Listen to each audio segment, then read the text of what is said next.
Thank you. Hello, and welcome to this session. I'm going to share my screen here. And thank you so much to Virtuous and the We Are for Good teams for creating this gathering, an opportunity for our industry to learn and grow.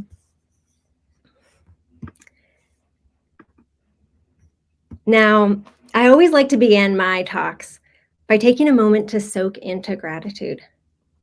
I first want to thank my family and my mentors and coaches and the many brilliant minds whom I have learned from.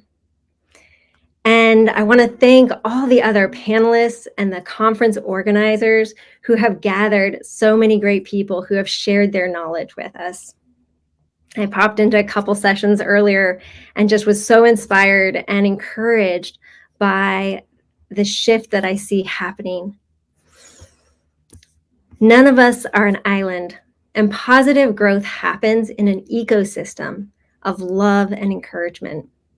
And I hope that you have felt that love and encouragement, whether it's been the past couple days or in the replays. This is a community that supports you. And I also want to thank you, the audience, to everyone who is listening. You have invested your time and your energy to grow and learn, to dive into new innovations, to incorporate new learnings to benefit your organization and mission. And this is a fundraising conference, so we've typically been focused on thanking donors and board members and volunteers and how to do that in the most innovative ways and responsive ways. But in this moment, I want us to flip the script because it's hard to keep going when you feel underappreciated. So I invite you to be generous with yourself and to be grateful for you. Gratitude is generative, especially when it starts inside. So let me first share a little bit about myself. How have I come to believe that we need to start by thanking our fundraisers and everyone in-house who are driving these organizations and creating the change? Like many of you, I'm a lifelong idealist, and I grew up wanting to change the world, wanting to address the pain and the injustice that I saw. My entire career has been within nonprofit in the social impact space. Over the past 20 years, I've been in-house, on boards, and as external support. In college, when I was studying business, I was supporting refugees with job interview coaching at a nonprofit, and I knew that that's where my career was to go. I quickly jumped into a well-established microfinance organization as a prospect researcher, passionate about fighting global poverty. It's where I affectionately say I got my fundraising chops, supporting major gifts, campaigns, events, donors, programs, and new innovation and marketing. I've seen it all. My passion and the long hours of picking up every opportunity I could get was fueled by a fight for change. And like any organization run by humans and created by humans, there was tension and frustration, struggle. You probably know your own flavor of it within your organization because it's created by humans. And I remember one day I was working away, probably copying and pasting information for a donor profile from this new website called LinkedIn. And I was really frustrated, not because of the tech. Y'all have figured that out, and there's been a lot of solutions to that. But in that moment, we had just gone through a round of layoffs. And some new restructuring, ambiguous restructuring was announced or poorly communicated. And I remember feeling and noticing all of the disgruntledness around me and being feeling the loss myself and thinking, we're not here for the money. Can't we be treated better? So my system thinking mind kept asking, how can we do this better? This question led me to get a master's in learning and organizational change, where I discovered there are human-centered ways of leading change, of building teams and creating workplaces that are healthier. I was exposed to the concept of executive coaching, and I started becoming increasingly jealous on behalf of my nonprofit colleagues and the whole industry, where leadership development and training is only afforded to the most well-resourced organizations, and limited at that. Major corporations were using coaching to help their executive leaders navigate the complexity of their business. And I knew that nonprofit leaders face the most complexity of all, balancing programs and irregular funding and multiple bosses that are volunteer and navigating the trauma that created the need for the nonprofit in the first place. We were doing some incredibly complex work. And so I became certified as a leadership coach, supporting nonprofit and social impact professionals trying to grow in their leadership and create change in the world.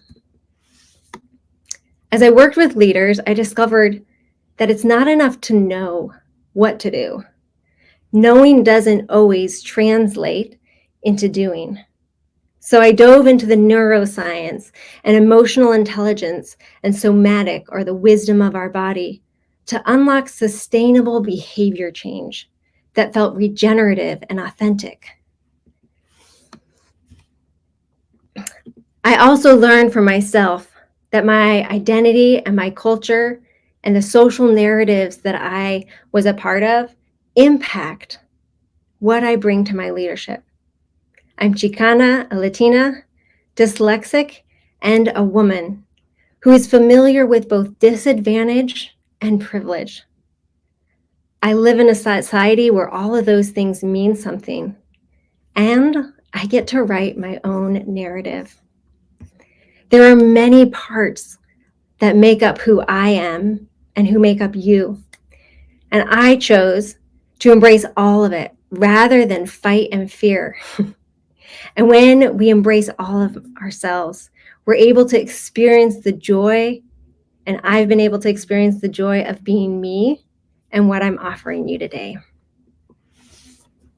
I also love global travel. I'm a mom and a wife, an artist, and a pretty good kitchen dancer. So for today's presentation, I wanted us to build a bridge between what we know in our head and what we've gained through this learning over to a place where your daily existence is one that integrates practices and beliefs that replenish and empower you. Wherever you are on that bridge, I invite you to pick one practice, one thought, or new belief today that will empower you. Now, before we can map out where we want to go, we first need to check in with where we're at. So how are you today? Check in with yourself. How are you really feeling? It's easy to absorb whatever you're seeing online, in the news, in the trends, maybe just from your colleagues and what they're feeling. This is natural because we're social beings. This helps us connect with each other. And yet it's important to check in with yourself. How are you really feeling? Are you tired? Are you trying to stay positive for everyone else? Are you feeling overwhelmed or maybe just unsure of where to start? What do you need in this moment? Overall, the facts are showing that we are in an age of burnout. And there's been this counter push of self-care. And you probably have thoughts about self-care, as do I.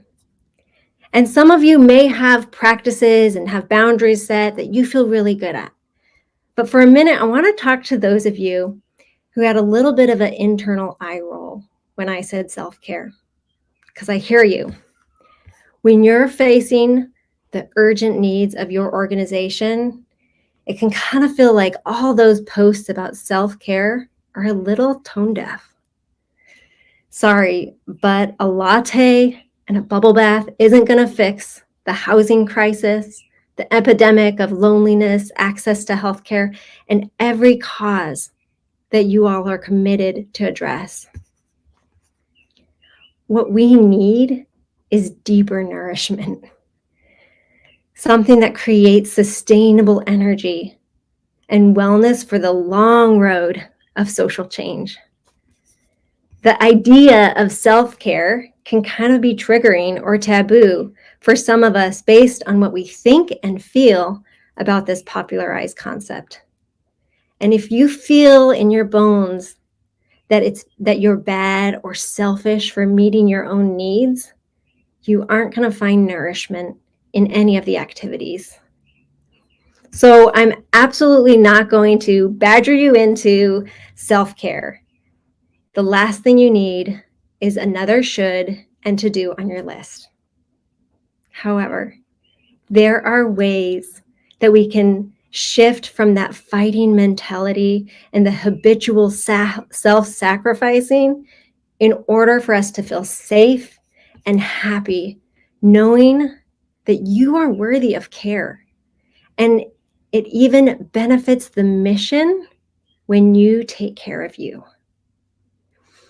When you are kind to yourself, you are better equipped to be kind to others around you and to create safe, healthy organizations that prioritize wellness. If you want to be a part of an organization that prioritizes wellness, please remember, you are your greatest asset and you are a catalyst for creating change. I love this quote, and that is, there can't be any large-scale revolution until there is personal revolution on an individual level. It's got to happen on the inside first. I know we all want a vibrant, innovative, joyful sector to invest our careers in. And I know many of you are faced with circumstances that feel immovable and frustrations, and you're in the fight. When we're in the fight, we lose connection to our autonomy and our authentic power. You may be wondering, but how? How do I stay connected to joy when the reality is that I'm overworked and the issues aren't going away? And I'll say, it starts with radical responsibility for what we can control and a radical releasing of what we are not meant to carry. The opening keynote speaker, Sexto, mentioned that when he got his vision, he went home and quit all the different things he was involved in. And he rearranged his apartment to improve his environment. I think his success is not unrelated to those actions. What do you need to quit in order to reconnect with your autonomy and propel you forward? My mission is to shift the leadership development paradigm to caring for the whole person, which has stemmed from the complexity and the harsh reality that nonprofit and social impact professionals face.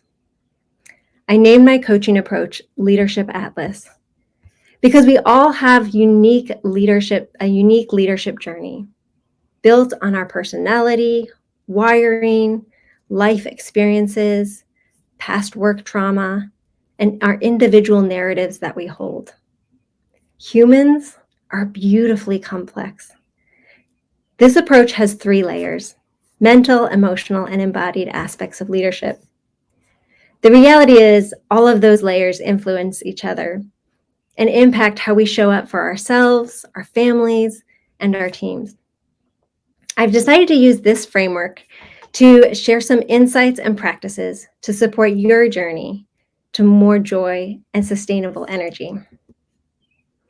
Now, before I geek out on the neuroscience, I want to say I am so grateful for the mental health advocates and organizations reducing the stigma and helping people get access to the support they need. If you're here, go ahead and pop your organization into the chat. I want to highlight this important work. Now, I remember there was a time when I thought mental health in a pretty binary way. It was either a diagnosis or not. And we all know that physical health is so much more than simply staying out of the hospital. There's a full spectrum. And so I like to say physical fitness is important. Your brain is amazing. And I'm a big proponent of working with your brain and not against it. Whatever disadvantage you may perceive with your mental health or your capacity, I invite you to love on your brain. There is research that shows, and I've personally experienced it, that self-compassion fuels our self-confidence. Our inner critic likes to tell us otherwise, but learning research has also shown that we need safety and security to learn and grow. So how do you work with your brain? Mental fitness goes far beyond health. There's a lot of different supportive practices. And just one that I thought I would share today, and because we're at a tech conference, something's not working, well, you need to try to turn it off and turn it back on again. And by off, I don't mean that mindless vegging out, consuming more media when we can't do anything else. By turning it off, I mean allowing your mind to focus on one simple thing, turning off the scroll of constant questioning and problem solving. When we focus on our brain, or when we focus on our breath, an inhale and extend the exhale, we activate our parasympathetic nervous system, the rest and digest. And even 60 seconds at the beginning of a meeting can completely change the outcome and the energy that's happening. There are meditation apps and additional breathing apps, maybe on your, I think we all have them on our phone. And incorporating that into our life and into the culture of the organization can be profound in helping improve our mental fitness. You can build strength and focus. Now, if you find your mind struggling to sit down and breathe in and out, and it feels really uncomfortable to you, most likely we've become addicted to chronic stress. Our levels of cortisol have been amped up for so long that when we try to bring it down, it feels uncomfortable. I get it. And just know that that might be happening in your body. It's okay to keep trying and just taking it easy. If you feel like you can't count to more than 3 breaths before a freight train of thoughts or, a herd of monkey thoughts come into your mind, it's okay. Keep going. It's a practice. When we develop this practice, we create space in our mind to become more aware of what it's doing and why. I love my brain, and sometimes it wants to blame, criticize, and protect myself from other people that I don't understand. And I'll be honest, in my past nonprofit roles, it was so easy to blame other departments, feel disgruntled with others. I burnt a ton of ineffective energy, feeling like I was right, that I needed to prove myself, and I was holding a fighting stance. Your brain will also offer you these kinds of thoughts.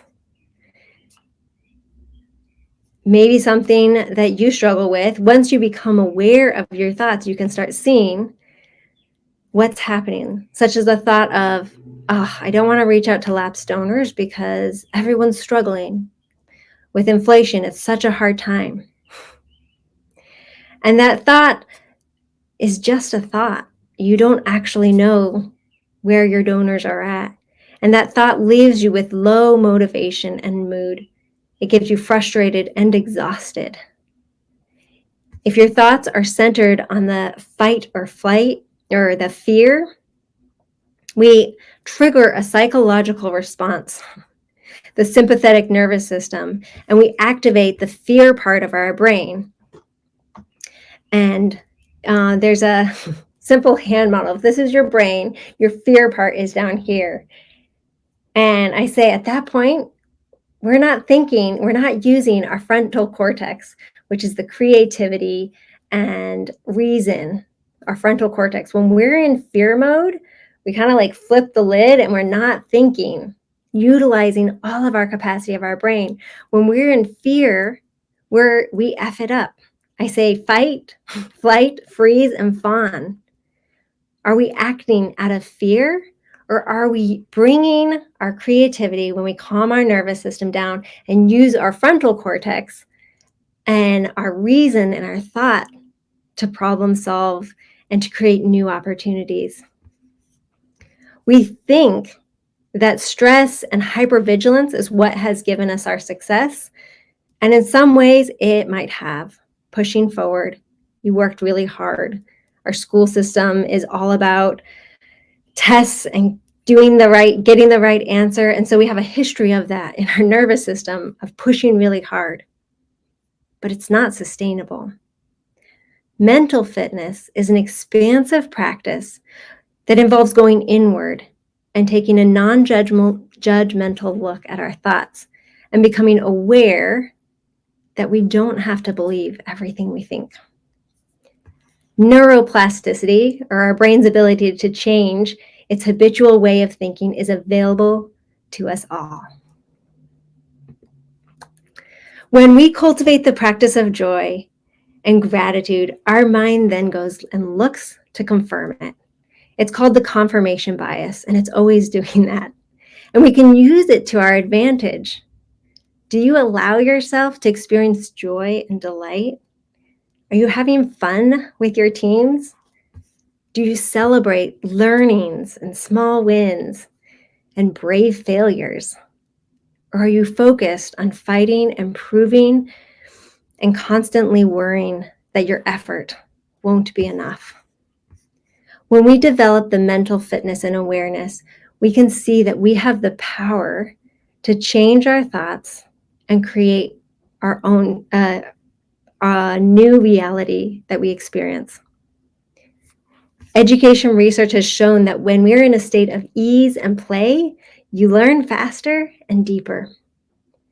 What if we stopped thinking thoughts like, if I don't raise this money, all of these horrible things are going to happen? And instead, think, I'm having fun, learning, building my skills of channeling resources to a cause I love. The first thought may feel very true, but it's unhelpful for our creativity or energize us in fundraising. When you're focused on survival, we get stuck in the fear mode, and your brain can't access all the new, brilliant ideas our industry needs.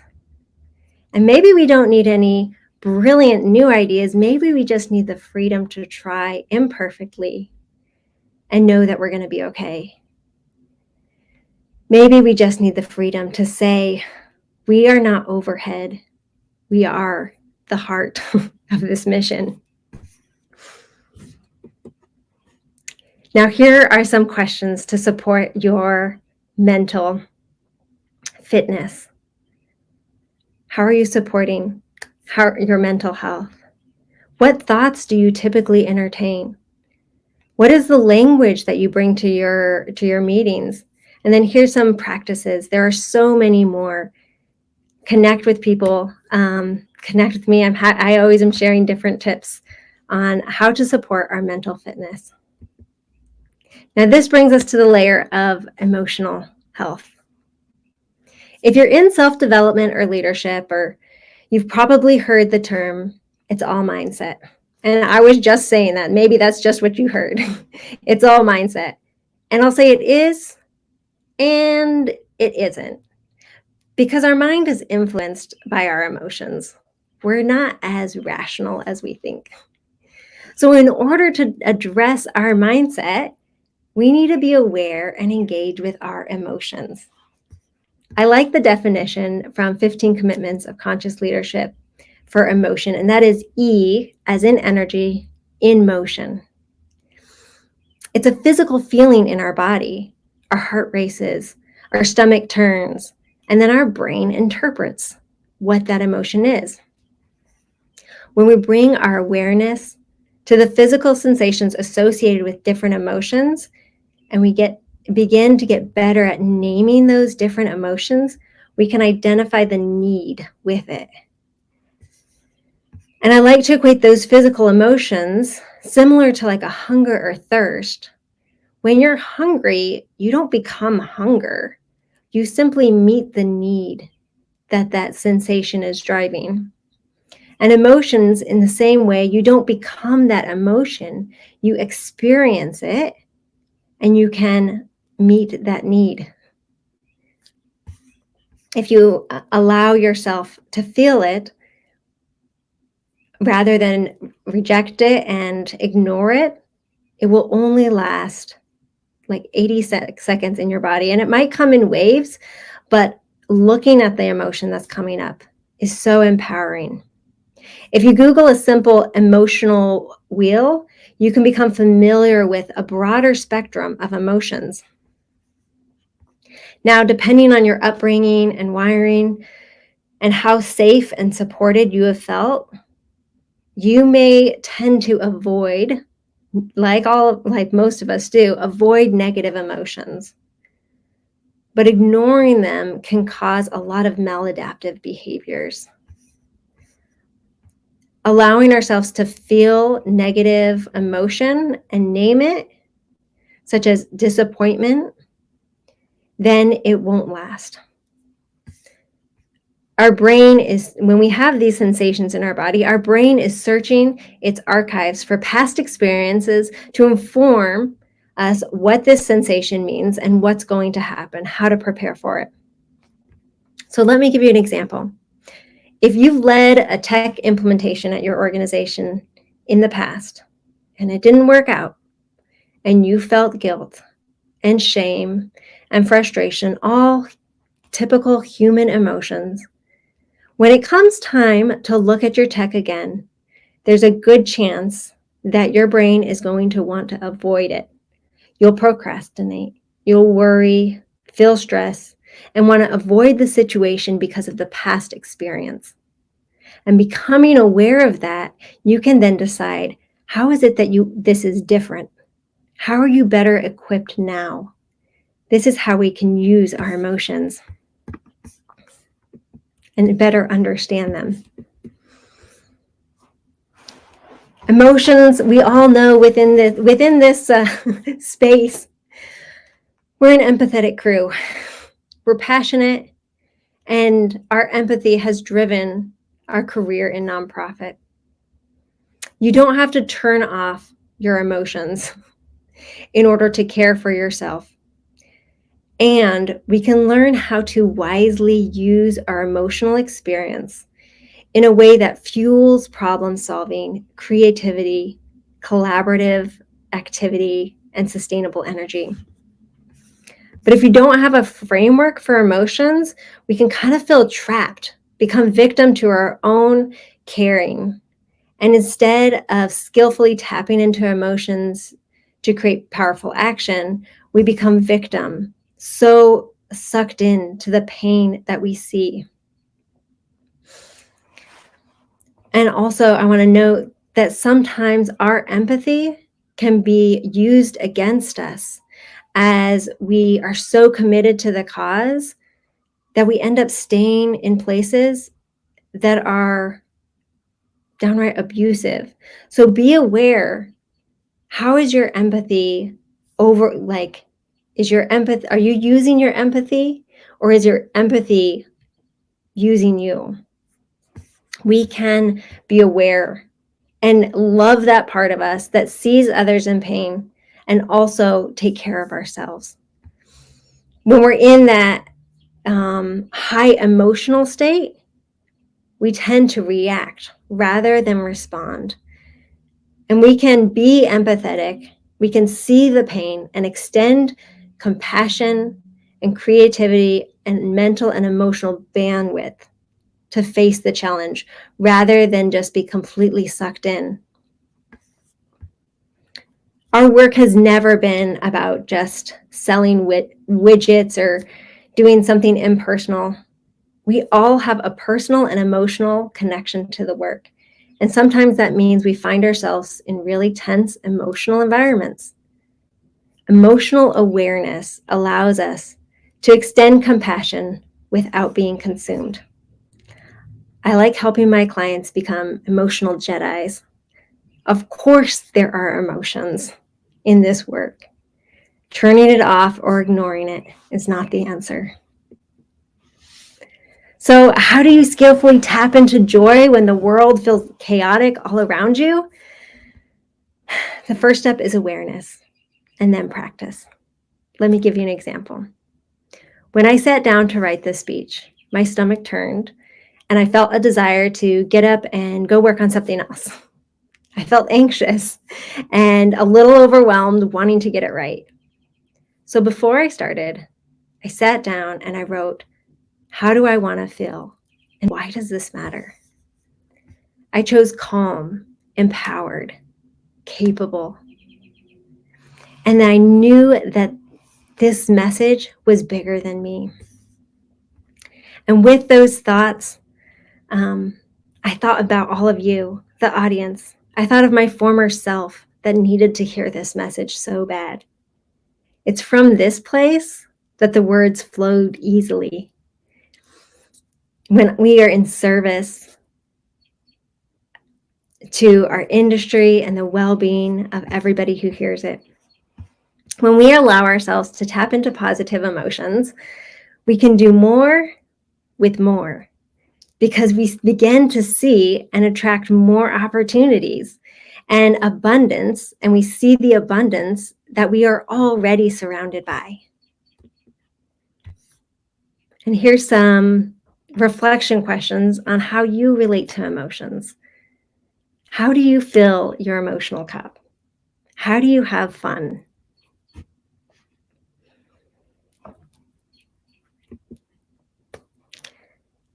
And this brings us to the final level, embodied. Because emotions are generated in our body and how we physically feel impacts our emotions and our mental capacity, we cannot ignore the fact that our human experience happens within this body. Our body listens to our mind, and our mind interprets what we feel.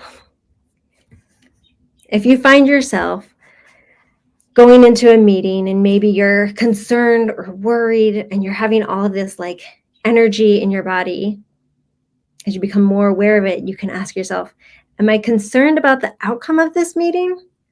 Or am I just exhausted and hungry? Sometimes our body wants to be heard. And when we're constantly ignoring it, we aren't able to distinguish exactly what it needs. We miss the cues when we are busy in our mind, trying to figure out our next fighting move. But the truth is, our body needs nourishment.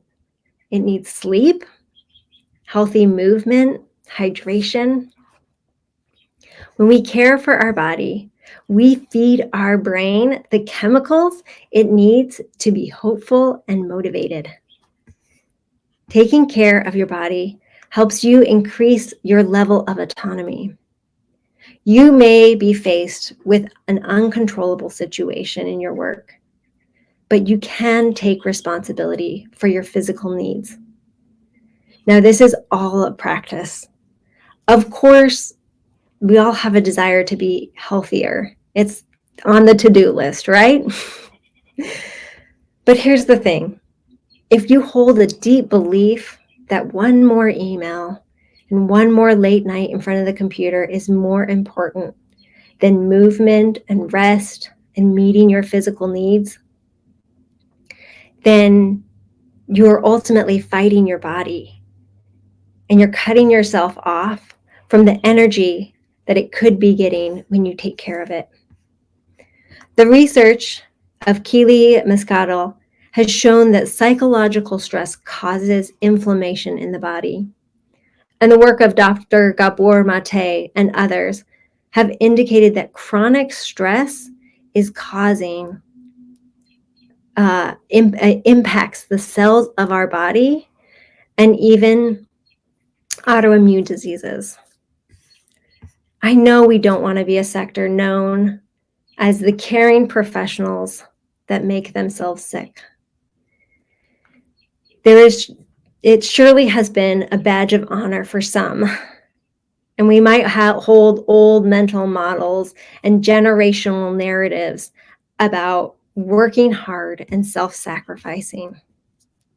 But what if caring for your physical needs and working from a place of health and joy, we actually could solve some of the issues we're addressing, not just impact them? What if our relationship with work could be harmonious and symbiotic, where the more we care for the well-being of ourselves and our people, the more our organizations flourish? This is what I mean when I say it's time for us to lead differently. Your body matters. How you feel matters. Because when you feel better, you lead better.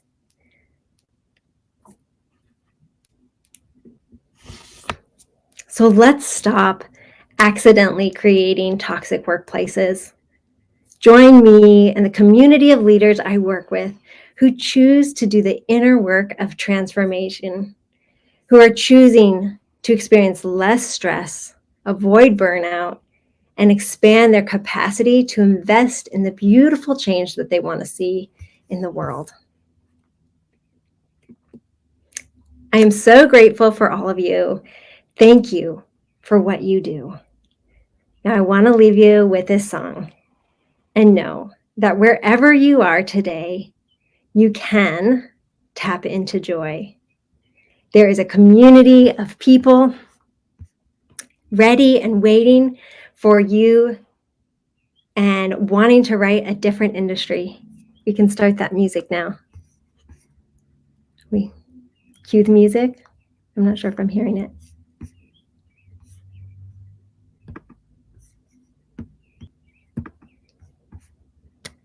But we're going to dance in a minute. I've left a QR code here. Got your head hung low, your sky's a shade of gray. Thank you so much, Sonya. Hey, everybody in the audience. Head out into the lobby and hop right back in for our closing ceremonies. Thank you, Sonya. You're the best. We'll talk to you soon. See everybody in just a couple minutes right here.